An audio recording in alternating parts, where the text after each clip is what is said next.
Всем привет, уважаемые зрители и подписчики моего канала, с вами Дмитрий. Ну что, еще один матч Евролиги УЕФА разберем. Макаби Валенсия.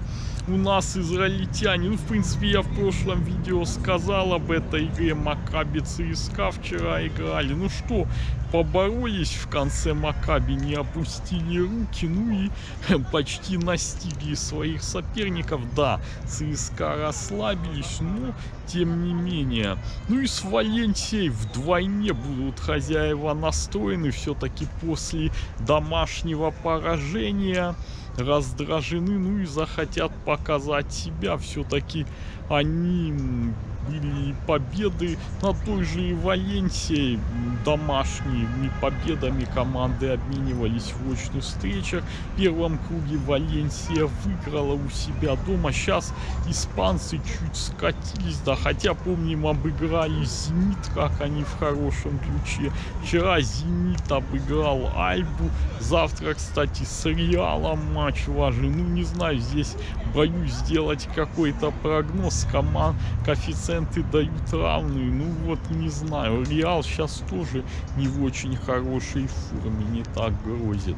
Ну, посмотрим. Завтра игру, прогнозы делать не буду. Ну, а вот на Макаби хочется сделать прогноз.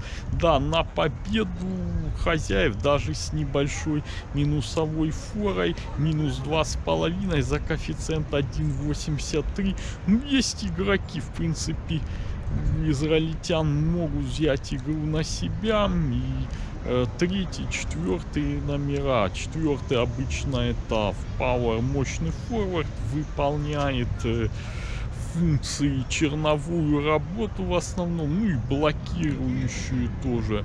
Блокирует игроков. Ну а третий номер это на броске со средней дистанции. Ну, для тех, кто не знает, легкий форвард.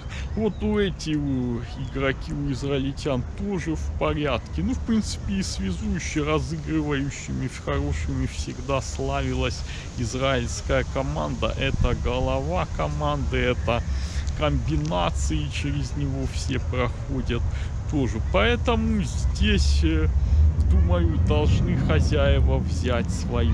Вот такой обзор этой игры. Пишите ваше мнение в комментариях, что думаете по данной игре. Подписывайтесь на канал, ставьте лайки, ждите новых прогнозов. До новых встреч!